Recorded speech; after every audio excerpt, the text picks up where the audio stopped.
welcome all to another episode of Echo from the Buttes. I am your host, Tom Harden. With me, as always, Andrew Hazlett and Austin Bundy. Our regular host, David Howman, once again is unable to join us, but we'll carry on the show in his absence. And guys, we finally have a resolution to the Sam Leavitt story. Leavitt committing to transfer to LSU following in the footsteps of Jaden Daniels from a few years ago.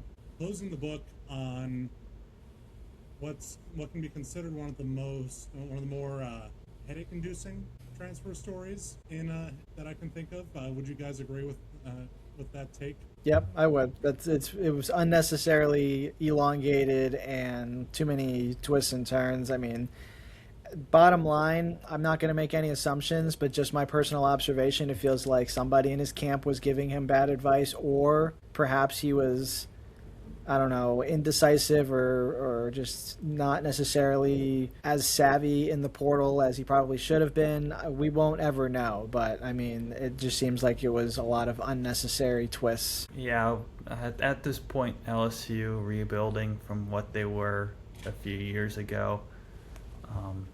Definitely one of the more, like you said, it was just elongated transfers in college football. We'll see if he's successful or not. I mean, I'll be kind of curious from afar to see what he'll do at LSU with Lane Kiffin as his head coach, and Pete Golding as his offensive coordinator. Looking at the development they've done with Trinidad Chambliss, we'll see if they can have something similar. I don't know. There's a lot of moving parts and pieces within where LSU is now.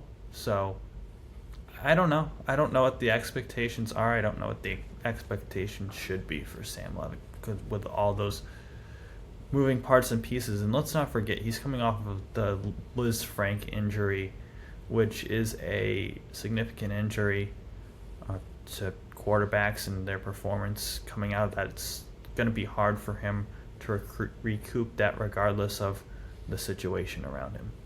Yeah, none of us own a crystal ball, so we can't really hazard any predictions as to what he'll do there in Baton Rouge. But I think it was only a matter of time before some SEC school scooped him up, and it'll be interesting to see if any numbers come out on what LSU enticed him with, and whether that Liz Frank surgery or Liz Frank injury recovery will have any bearing on what he got versus maybe what he could have gotten if he was fully healthy. And the point I always come back to with regards to Sam Leavitt, no knock on him. He did play well for ASU for the season and a half that he was healthy, but you have to always remember that he did play at 4 different high schools before starting his collegiate career. This is not an unusual path for him. I wish him all the best. That being said, and selfishly, I kind of hope he does not have a Jaden Daniels-esque season where he wins a Heisman immediately after leaving Arizona State. But the future is yet to be written. That story is yet to be told. We can only sit back and watch from afar. Yeah, kind of like I said earlier, David or Tom, you said that you don't have a crystal ball to see the future. I don't have a magic 8 ball to predict the future. All I know is Sam Leavitt's going to be throwing a football. And we have no Palantir, so we can't see what the Dark Lord of college football has in store for us going forward. For any of the nerds out there. The force is not strong with us. But what we do know is there are 9 new incoming commits from the transfer portal for ASU since we last recorded our show last Thursday, filling some pretty solid positional needs that we've been talking about. Most recently, the last update that we had was Tana Alo Tupuola was the newest commit mid-show when we were recording. Since then, a couple of linebackers in Owen Long and Ramir Davis from Colorado State and Northern Arizona, respectively. Anthony Miller, tight end out of Tulane. Amarian Winston from Baylor, edge rusher. Another tight end, Christian Ingman from Portland State. And then start getting into the line positions. Luke Baklenko, offensive tackle from Oklahoma, and Josiah McGrew, tackle from Florida International. And round that out with Antoine Belgrave Shorter, a safety from Penn State, and Jalen Thompson, edge rusher from Michigan State. And guys, that's a lot of positional needs that are getting filled. We're getting our checklist that we've been mentally talking about for the last week and a half slowly ticked off. I want to pivot it to both of you guys. Is there anything that is still glaringly unaddressed or could still use some beefing up? I'll go first here. I think it's pretty close to being done, if not done. I think you might still see a few more defensive guys taken out of the portal. At this point, I don't see them going many offensive guys. Maybe another receiver, maybe another O-lineman.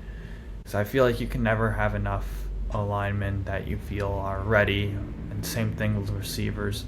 We saw last year, outside of Jordan Tyson, there wasn't a guy that was consistent each and every week. You'd see Derek Eusebio have a few good games. You saw Jaron Hamilton have a few good games. You saw Shimon Mateer have a few good games as a tight end. You saw Jalen Moss with a few good games, including that last game in the Sun Bowl as well. Among other receivers as well, I'm probably forgetting Malik McClain had a few good games as well. But just that rotation of guys that could step up at any given week, but they could also be ghosts. You want to have guys in that room that are going to be there every week. Guy that will replace Jordan Tyson, and a guy that will be on the outside, on the other side as well. So if you can, I don't know if the Sun Devils have that yet. It's just too early to tell with all these positional needs, but you might just want to get another guy because the next guy could be that guy as well. Yeah, I think Andrew really hit it on the head there. This entire team, as we saw this season, was so resilient because they really based everything off of the next man up mentality. If you're going to live and die by that, you need depth. So you need to be able to pull a lot of, not just a lot of bodies, but a lot of quality bodies out of the portal. And I trust Kenny and the staff to have done that, to be able to reach across different tiers of college football going. We've seen a couple Power 5 guys come in. We've seen a couple Group of 6 guys come in. And they've been reaching through the dirt in the FCS to pull out some potential studs. You never know what you're going to get out of there. But I am confident that they have pulled enough from the portal so far in order to fill the holes, the glaring holes that we knew were already there, and be able to say, who else can we potentially just kind of pick and choose? Is there anybody who you have a hunch on to be able to go and try and pick up at all? I'm excited. I'm most excited about the Miller, the tight end out of Tulane. I think he's. We're all Shimon Mateer fans over here, big tight end, you guys. So we'd love to see someone like him step up and really take over that tight end one spot and bring in a lot of experience from a team like Tulane that was in the college football playoff. So we've got a long ways to go until camp, but I'm excited to see what a lot of these guys can do. Granted a down season compared with 2024, but still an admirable effort by the 2025 Sun Devils, all things considered. Yeah, it's definitely for sure with everything that went on this season, with all the depth. I think Commissioner Yormark might have got him. That's the joke with this show. Is whenever we lose someone mid-thought, that's what happens. He's got his eye on Mountain America Stadium, so hopefully we can fly under the radar just enough next year so that we don't get the strike from the offices there in Texas. But speaking of the depth, I'm gonna reshuffle some of my original schedule for this episode. I want to bring up the hockey team and that depth that Coach Powers has been really preaching all season long, how this is the most this team has the most depth of any team since going up to the Division I level, and that's really being put to the test. Andrew, you and I were both in Mullet Arena over the weekend, and not only did we see Jack Beck already out for the season that we knew about, John Lee Waldron was ruled out for this weekend, but saw Lincoln Keene, defenseman, go down with an injury in practice during the week prior to Friday's game. Saw Bennett Shimmick go out after taking a big hit on Friday. He missed Saturday's game. Colin Potter took a hard hit midway through Saturday's game. His status is uncertain at this point. Andrew, you watch this team as closely as I do. Do you think this is a worrying point for the hockey team with these injuries starting to mount up? Absolutely. You lost. What you didn't mention is that two guys left for various reasons to go back to the CHL. So that depth is tested even further from what it was. So so this depth is getting tested. It's one game. So a few of these Duluth and Dartmouth games, were surprises that they did win them. I didn't expect to go up to Duluth and take one, to be honest. I thought they were probably going to lose both games. Dartmouth, I thought that was closer to being a split than getting swept. But then again, losing one game to Miami they lost a must-win game, in my opinion, because Miami, we've said that they're not a pushover, but they should be. You should take 3 out of 4 from Miami if you're legit. And so either ASU hockey isn't legit, or they just had a bad stretch against the Miami these Miami games, going 2 of 4 at the end of the day. So yes, this depth is getting tested. For Nodak, we obviously don't know, but it sounds like at least Lincoln Keene will be back, help that back end defensively. Bennett Shimmick maybe, as what kind of Greg Powers alluded to. He said he could be back, but he wasn't sure. More confident about Waldron, but than Shimmick. At this point, it would be the likeliness of coming back for North Dakota. Powers with the slots felt most confident in Keene, then Waldron, and then Shimmick, and then Potter he had no clue on. But these seem to be short term, at least. Long, I don't think they'll be long term, but they seem to be short term. Just the injuries have piled up at, I don't want to say good time right now against Miami, as they did lose one of the games, but coming with Miami and then a bye week, that's generally a better time to have injured guys, I would say, than playing your gauntlets of North Dakota and Duluth.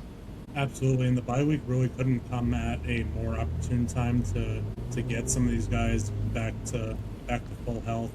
I want to go back to the Miami series. That was a series that Coach Powers alluded in post-game comments was a series defined by winning ugly.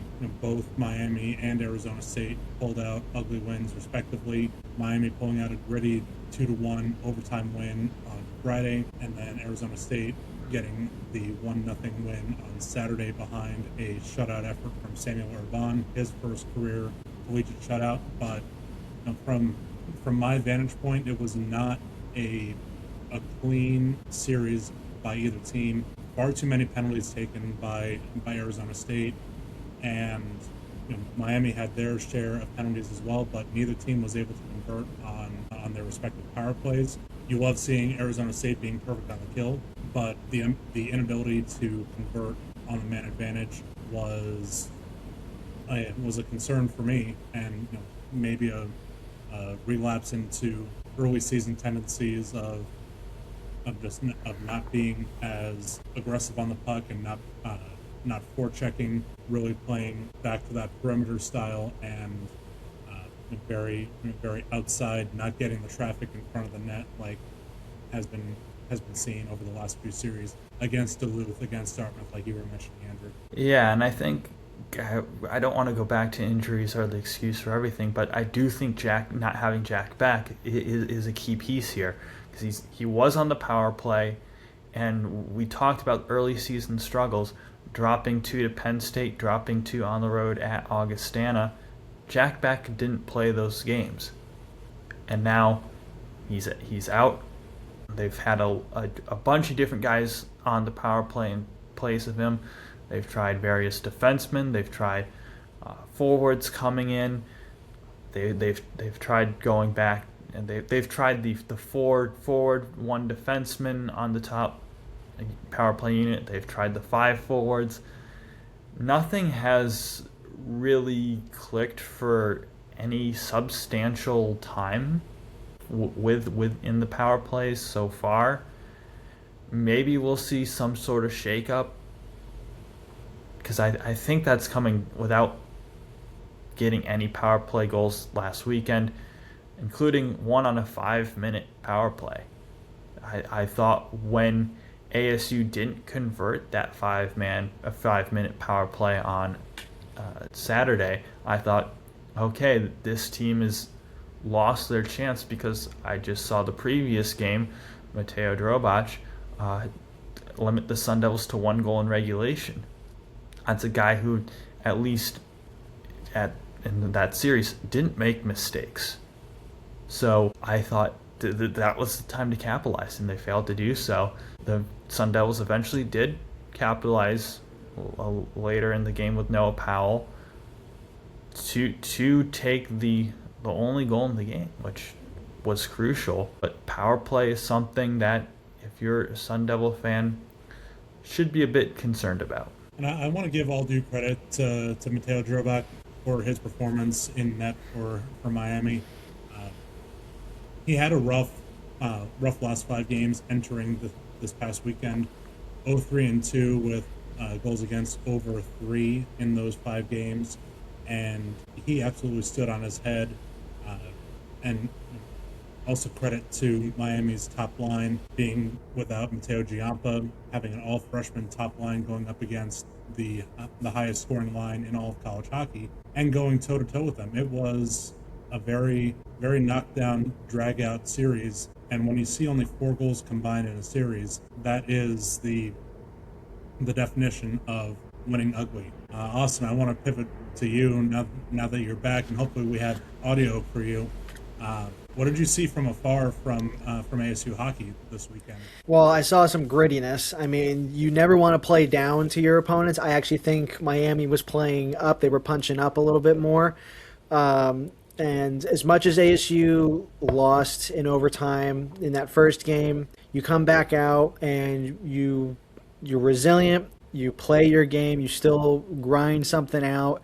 To me, I look at that series, and as much as you didn't beat a Miami like a 3-0 or a 4-1 or something that you would kind of expect them to have done, even with the injuries, still getting 3 out of 4 points there is a pretty big deal. I mean, that's something you pat yourself on the back for. I mean, you're escaping with the majority of the points. Even if you split, it wasn't a terrible split the points, I should say. It wouldn't have been a terrible outing, but getting 3 out of 4 there is gigantic, I think, because you still took care of enough business to where you gained in those standings. You were getting points. Getting some points instead of no points is always better.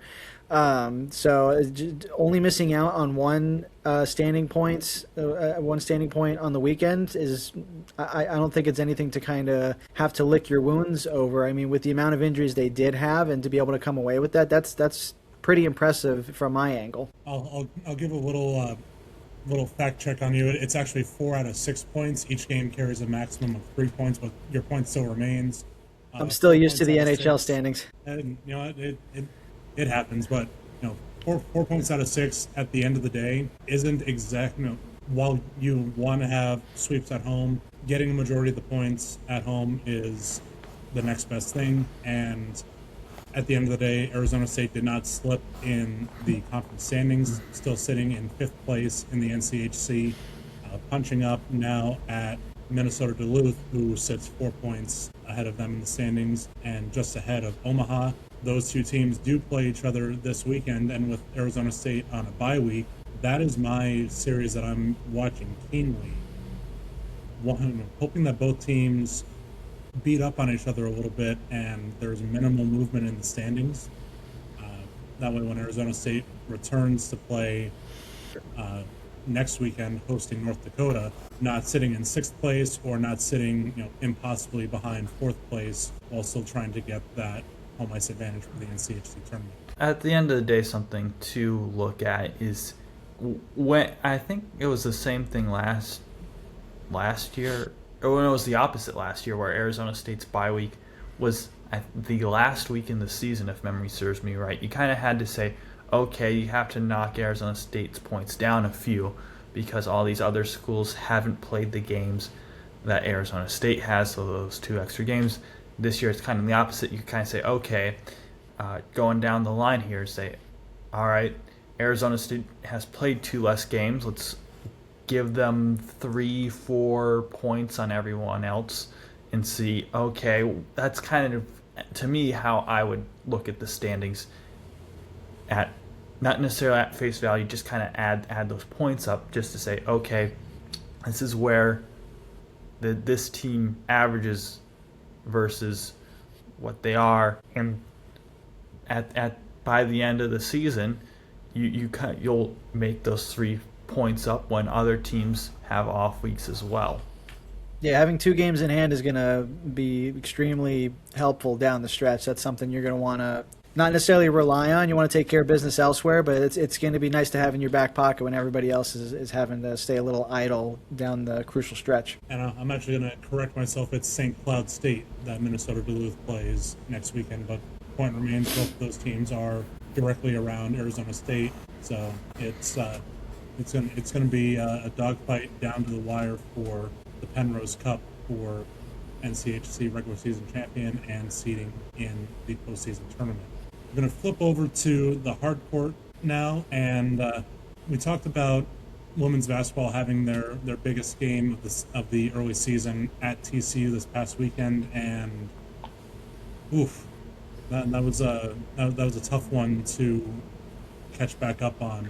Biggest defeat of the season so far. Hopefully will still stand to be the biggest loss, but a 31-point loss on the road at the hands of TCU, 77-46. Where do we start with what went wrong in this game, guys? It's all part of growing pains. That's where I want to start. Is you're in a first-year head coach, doesn't matter the sport, doesn't matter who it is. With Molly Miller being the first-year head coach at Arizona State, you're still, this is a rebuilding year. At the end of the year, the goal is to lay the foundation to start to build a program that can compete at the next level from where it was. And I see a good foundation. You're gonna have games where you lose big, and TCU's a great team. This is, I don't want to, kind of what was expected, and losing by a lot is, I don't think, something any of us predicted, but I don't remember. But I want to pair to what Kenny Dillingham's first season was. You saw a lot of blowouts against teams like Oregon, Arizona, among others. But we know what Kenny Dillingham is today. We saw the foundational pieces getting laid down again against teams like UCLA, winning that game in the Rose Bowl, among other wins. You see a foundation. But with women's basketball, with Molly Miller doing, the foundation is a lot more clear, and I think is getting in faster. And I think that this team is a borderline tournament team. And in the first year, that's really good at the end of the day. But still, losing by 30, it stings. But it's also expected. You're gonna have games where you just lay an egg. It's about how you pick up on the next one. Yeah, I think Andrew hit on the head there. This was bound to happen. First year head coach in a rebuilding year that are already wildly exceeding expectations. So to have a game like this is to really only have a game like this once so far out of the amount of games they've played already. Like that's pretty good. Like you would want something like this, especially this early in the conference schedule, because now the most important game of the season is the next one. Because how does Molly Miller have this team rebound? If they can answer with a big win, if they can answer with any win at all, really, then you know that she's doing something right, and that we have a coach that can build a strong enough resilience in a roster, can get people to buy in enough to know that, yeah, you're going to have stinkers like this, but what are you going to do about it? And hopefully they come out and they rebound and they're going to come back stronger from this and learn from any of the mistakes that they made. To lose by that much, yeah, not ideal. But, I mean, you would rather somebody like Molly Miller not even make a mistake, but just have this type of stumble now, so that, especially when you have a little bit more grace in your first year, I still think this team, like Andrew said, has got a solid foundation. It's going places.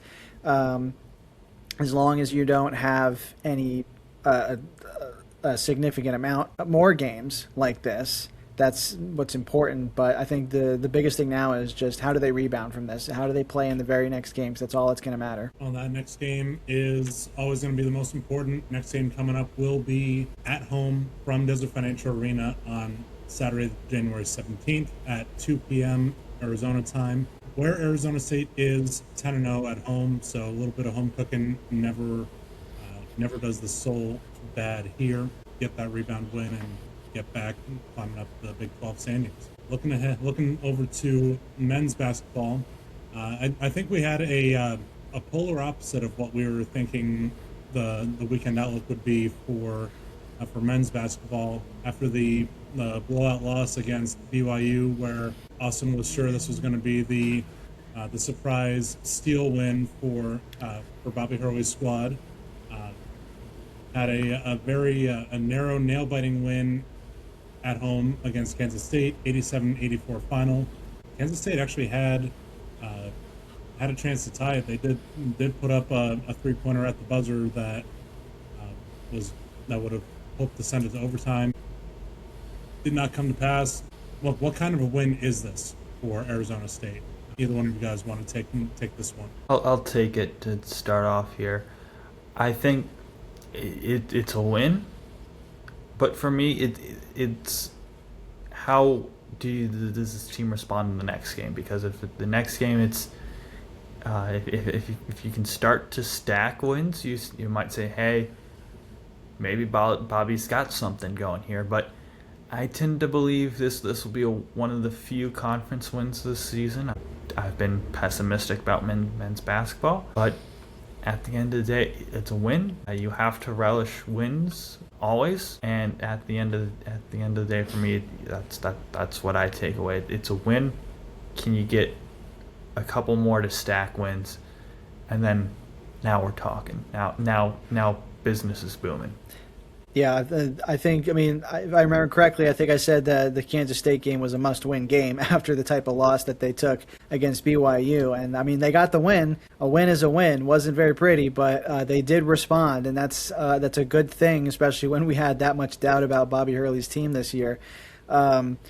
Again, like Andrew said, how are they going to carry this into the next game? As much as it wasn't pretty, I mean, you take your wins and you try to build upon that. Hopefully they have a good week of practice. You try to build upon the things you did right, fix the things you didn't, and hopefully they can stack some more wins. But I'm with Andrew on this. This may be one of those one of the few wins we see them have down the stretch here. Maybe another one of those seasons where they looked adequate in non-conference, and now we're hitting conference play, and it's just going to be too much of a gauntlet for them. On that next game coming up, as we're recording now, tomorrow night, down the road, 110 miles down I-10 in Tucson against the Wildcats. Well, this game is. I'm hoping that we can invoke some memory of the 2014 game from Desert Financial. That was a that was a thrilling buzzer beater win for the Sun Devils. I think also 2023, the half court shot, I believe Des Cambridge. Can we invoke some of the memories of that game to pull up a positive result for the Sun Devils tomorrow night down at McHale? Just keep it close. That's all I'm asking for. Just keep it close. If they can lose by less than 30 points, that's a win in my book. That reminds me of the saying, good teams win, great teams cover.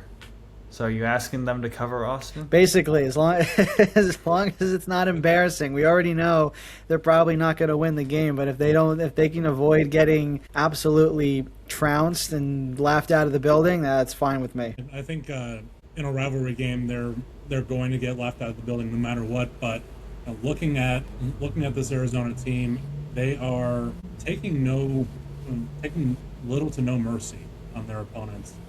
Looking back at their last 5 games, winning margins of at least 20 points or more. This team is proving that they are deserving of that number 1 vote in the AP poll, and this game it's got all the makings of insert whatever you want to put here, but there are going to be historical events that were more competitive than this game. That's my go-to hyperbole when giving my outlook on this game. The point remains, Austin, I think you hit it perfectly. Keep it competitive, or maybe not even competitive, but just keep it marginally not embarrassing. If you can escape with a 20-point defeat, that's there's no column in the standings for moral victories, but I think that would definitely qualify as a moral victory. It would certainly be a far cry better than the last time I went down to Tucson for a basketball game in 2024. I believe that was pushing a 40-point defeat. It's a memory I'd rather not revisit when watching this game tomorrow night. Fans, anybody who's listening, anybody who looks at our coverage on Devils in Detail, get your voodoo doll, cross your fingers, do whatever you need to do. Get those good vibes out there for the Sun Devils to make it a game that we can not hang our heads too lowly about. We need Jobu. Just don't steal his rum. It's very bad to steal his rum. But I want to close up the show with a couple of unique points that we don't typically get to cover. Men's tennis got started for the springtime sports. As we were talking pre-show, Austin, our resident tennis box score reading expert, filled us in on one, how to read the box score, and 2, just how good it was. And it really was good. Men's tennis came away with a sweep, winning all 6 singles and winning 2 out of the 3 doubles matches to take all 7 possible points in the what do you call it? Match, tournament? I don't know what they formally call it in college, but it seems like they go with 6 singles matches, and then you have 1 doubles match where they play it between 2 or 3 different pairs. So you have 1 pair takes the first set, next pair will come on for the second set. If you don't sweep, then you go to a tie-breaking third set with a different pair. And ASU won 2 out of 3 sets in the doubles match, so that got them the single point towards the 7-0 sweep in the overall team versus team match. Having not played tennis since I was in grade school, I'm always entertained, and it's always fun to look in on these sports that don't get as much attention as football, as basketball. Really seeing Sun Devil athletics represented in all forms. That's what I'm all about. That's what we hope to continue to bring, and we'll continue to look in on tennis and provide updates as we have them. But a 1-0 record for men's tennis to start off the season. Women's tennis will be getting started. Looks like there are a couple of matches, a couple tournaments, meets, whatever. I don't think we came to a firm definition of what we call them, but hosting UC Davis and GCU coming up on January 17th. Men's tennis will be back in action against both Wichita State and New Mexico State also tomorrow. All those matches will be played from the Whiteman Tennis Center on campus. And then my last note, Andrew, I'm interested to get your thought on this as well. Arizona Diamondbacks fans will be excited to hear that Nolan Arenado was acquired in a trade today, and I came to the knowledge that he was a former Arizona State commit, never played an inning for the Sun Devils, instead signed with the Colorado Rockies after getting drafted in 2009. But gave an interesting perspective to just how many players have committed to Arizona State over the years and never played an inning. I dove deep down the rabbit hole, and we'll have an article coming up on Devils in Detail. Should be online on Wednesday as you're listening to this, with my pick of the best players at each position who committed to the Sun Devils and never played. But I want to get a thought from you guys. One, how many players can you think of who went that route? And two, can you pick one of your top players that fits that category? Andrew, I'll start with you. Or Austin, it looks like you're ready. Well, I can only think of one, so I'm just going to fill out all of those questions with just the one I can think of, and it's Bo Bichette. The only reason I know that is because of the Blue Jays being in the World Series and knowing that just from a few years ago that he was a commit and never ended up playing for the Devils, but he ended up being real successful in the Big Show. And so that's somebody that I feel like ASU's baseball team would have really loved to have, especially in the years he potentially would have been in college, because those would have been years where the program desperately needed a little bit of star power. Yeah, I couldn't think of anything else in the short time here that comes to mind, so I'll just say Nolan Arenado for both. I think the real interesting point of the trade for me is from an ASU standpoint is actually former ASU pitcher who just graduated last season and was drafted by the Diamondbacks. Jack Martinez was the other piece in this trade. Martinez is a solid pitcher that can be used as a starter or reliever. He was mixed use throughout his college time. Real funky delivery process with a different arm angle for him. It's kind of reminds me a little bit of Paul Sewald's in a way, but I think he can be a solid pitcher if he can harness what I saw at the end of his time at ASU. Because on his day, he was a guy that would get you 6 innings in with only 2 runs up on the board, that type of pitcher. And I liked what I saw out of him. So Cardinals fans could potentially see him at some point in the major leagues, probably as a reliever, at least to start. And makes the second Sun Devil that was drafted in the 2020 2024 draft class that has been traded.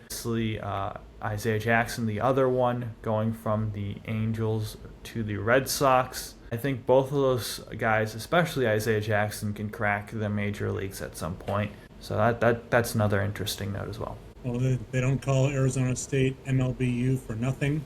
Austin, I can tell you that Bo Bichette was not on my list of best players at each position. I won't give away my list. You'll have to go to devilsindetail.com tomorrow to find that article and give it a read through. Give me your thoughts on if I hit it right on the best players at each position who were committed Sun Devils but never played an inning in Tempe.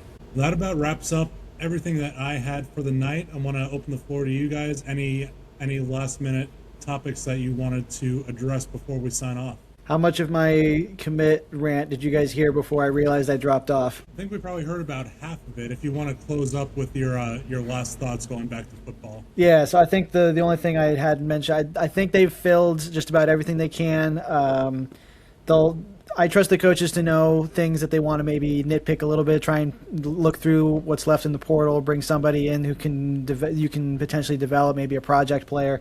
But I'm excited about the tight end from Tulane, Miller. I mean, we're all tight end U fans here, big Shimon Mateer guys. Nobody can replace our guy, but we'd love to see somebody like a Miller come in, take that tight end one spot, and really develop into something for the Sun Devils. I think ASU fans have really been, I don't know if anyone's actively clamoring, but I think we all would love to see ASU get in on the tight end game and really come away with a solid number one tight end that could make a lot of versatile plays and emerge as a big star here in Tempe. So I like to see what Miller's going to be able to do. I got a lot of hope for him. Yeah, I'm really excited to see just how these guys start to work into the program. Really excited to be down there at spring practice, see how get our first look at the new transfers and who's going to start getting an edge for themselves in those positional battles. All right, Andrew, any last things for you? Nothing for me. All right. Well, thank you again for everybody who listens. As always, for Austin Bundy and Andrew Hazlett, I'm Tom Harden, and give 'em Hell Devils.